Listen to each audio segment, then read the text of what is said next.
A pork chop looks simple. A price tag makes it look even simpler.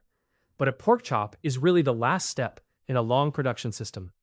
Behind that one cut is a chain that starts with breeding, runs through feed and housing decisions, and ends with slaughter, processing, transport, and retail packaging. If you want to understand why pork is cheap in one place and expensive in another, you have to look at the system, not just the animal.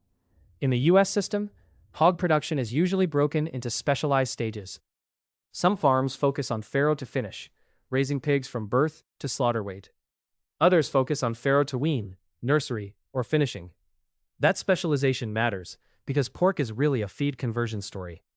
Most modern systems are built to turn corn, soy, water, labor, veterinary oversight, and housing into a predictable carcass weight on a predictable schedule. In confinement, producers can keep pigs indoors year-round, protect them from weather and predators, and manage disease exposure more tightly. That is a big reason large-scale pork can be relatively affordable. China sits at the center of the global pork map. It is the world's largest pork producer, and the story there is not just volume, it is consolidation. Recent USDA analysis says operations slaughtering more than 500 head a year made up more than 70% of China's total swine operations in 2024. And the top 26 operations with more than 2 million head each accounted for around 30% of slaughter. That tells you what the system is trying to do: stabilize supply, control disease risk, and scale up after the shocks that hit the sector in recent years. Europe takes a different path. The European Union is the world's second biggest producer of pork and the biggest exporter of pork and pork products. Germany, Spain, and France together make up about half of EU production. But Europe is not trying to win only on volume. It is also trying to win on rules. Pregnant sows are kept in groups rather than individual stalls during part of pregnancy. Pigs have minimum welfare standards, and routine tail docking is forbidden. That does not make the system easy or cheap. It makes it regulated. The trade-off is that Europe sells a different promise: more oversight, more traceability, and more welfare expectations built into the system. North America, especially the US and Canada, is built around efficiency. USDA says US hog farms have become fewer and larger over time, with specialization replacing the older all-in-one farm model. Most producers use confinement systems, and those systems allow year-round production, lower weather risk, and tighter disease control. The US is also a major exporter, and the industry is concentrated in the Midwest and eastern North Carolina. In practical terms, North American pork is often optimized for a very specific goal: produce a lot of consistent meat at a low cost per pound. In South America, Brazil is the key pork story. USDA's outlook says the swine industry is expected to increase in both production and slaughter, with record exports forecast in 2025. That points to a system built for external demand. South American producers are often competing on cost, feed access, and export growth, rather than on premium welfare branding. The play is straightforward: turn feed crops and efficient processing into a product that can move well across international markets.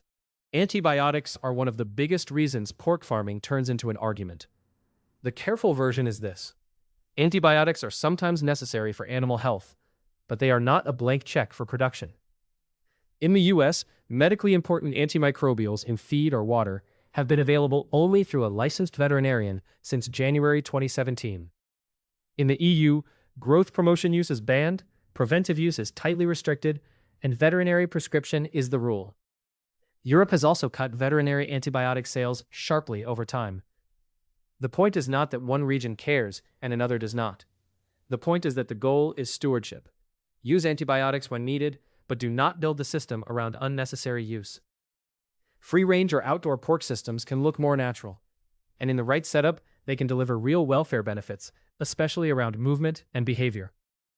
They can also appeal to niche buyers willing to pay more. But the economics are not free. Outdoor systems usually need more land, more labor, more weather protection, more parasite control, more biosecurity management. That is why they are often smaller and more niche than indoor systems. Conventional confinement often wins on price and predictability. Outdoor systems can win on flexibility, branding, and welfare expression. The smart answer is not that one system is best. The smart answer is that each system is trading one set of costs for another. Not all pork means the same thing. Commodity pork is the standard supermarket product built for volume and price. Organic pork has to meet USDA organic standards and certification rules. No antibiotics added can be a real label claim, but it needs documentation. No hormones added is not the right pork slogan because hormones are not allowed in raising hogs. Then there are premium and heritage-style products, plus cured and processed pork, like bacon, ham, sausage, and prosciutto. Those products can come from very different systems, and they can hide very different production costs behind a similar-looking package. So the real pork story is not just about meat. It is about what the farm system is trying to optimize. China is chasing supply security and scale. Europe is balancing welfare and exports under strict rules.